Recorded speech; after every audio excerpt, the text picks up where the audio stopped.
క్యాతన్పల్లి మున్సిపాలిటీని బీఆర్ఎస్ కైవసం చేసుకుంది. బీఆర్ఎస్ కు చెందిన గొడిసల సంధ్యారాణి మున్సిపల్ చైర్పర్సన్ గా ఎన్నికయ్యారు. సిపిఐ కౌన్సిలర్ వైస్ చైర్పర్సన్ గా మిట్టపల్లి సరితను ఎన్నుకున్నారు. మున్సిపల్ చైర్పర్సన్ ఎన్నికకు 14 మంది బీఆర్ఎస్ సిపిఐ కౌన్సిలర్లు హాజరయ్యారు. కాంగ్రెస్ కౌన్సిలర్లు డుమా కొట్టారు. మెజారిటీ లేకపోవడంతో ఎన్నికకు కాంగ్రెస్ దూరంగా ఉంది. దీంతో మున్సిపల్ చైర్పర్సన్ ఎన్నిక ఏకగ్రీవంగా జరిగింది.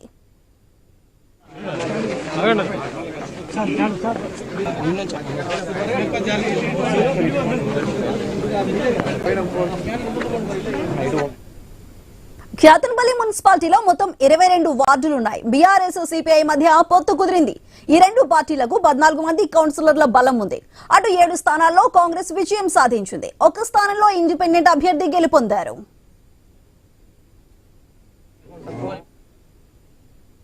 రంగారెడ్డి ఇబ్రహీంపట్నం మున్సిపాలిటీని బీఆర్ఎస్ కైవసం చేసుకుంది. చైర్మన్ గా టేకులు సుదర్శన్ రెడ్డి ఎన్నికయ్యారు. బీజేపీ కౌన్సిలర్ ముత్యాల శ్యామలకు వైస్ చైర్పర్సన్ పదవి దక్కింది. ఈ మున్సిపాలిటీలో మొత్తం 24 వార్డులున్నాయి. చైర్మన్, వైస్ చైర్మన్ ఎన్నికకు 13 మంది కౌన్సిలర్ల మద్దతు అవసరం. బీఆర్ఎస్ 13 చోట్ల గెలిచింది. ఇండిపెండెంట్ సభ్యుడు మురళీకృష్ణతో పాటు బీజేపీ కౌన్సిలర్ ముత్యాల శ్యామల బీఆర్ఎస్ కు మద్దతు ప్రకటించారు. దీంతో బీఆర్ఎస్ బలం 15కు చేరింది. కాంగ్రెస్ కు 8 మంది కౌన్సిలర్లు మాత్రమే ఉన్నారు. బీజేపీ 2 చోట్ల గెలిచింది.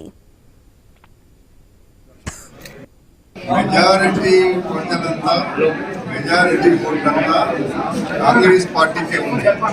2300 ఓట్ల మెజారిటీ ఉన్న 35 ఓట్లతో కొన్ని అటు ఇటుగా వాళ్ళు ఎలా గెలిచిందో 35 ఓట్లతో గెలిచిన సీట్లు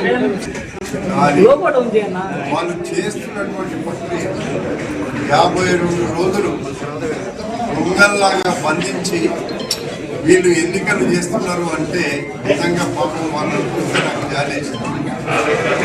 ఇక్కడ ఎవరు గెలిచినా ఎవరు వ్యక్తులున్నా ఇబ్రహీంపట్నం అభివృద్ధికి ఒక శాసన సభ్యుడిగా కోట్లాది రూపాయలు తెచ్చి పెట్టడానికి ప్రభుత్వం ఇక్కడ ఉంది. కానీ ఇక్కడ చేసినటువంటి తప్పులు అవకతవకలను ఎత్తి చూపితే వాళ్ళు క్యాస్ట్ సర్టిఫికెట్ డబ్బులు ఓటింగ్ 2 ఓట్ల తేడా ఉంది. ఇప్పుడు ఇంకా ఆ 2 ఓట్ల తేడానో 3 ఓట్ల తేడానో ఉన్నా కానీ మాకు ఫరక్ పడదు.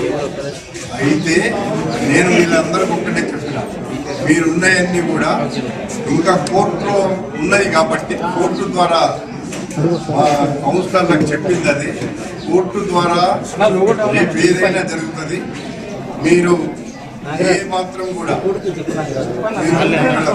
ముందరపడి అక్కడ ఎలక్షన్ ఆపడం కరెక్ట్ కాదు, జరపని అని చెప్పి బైకాట్ చేసి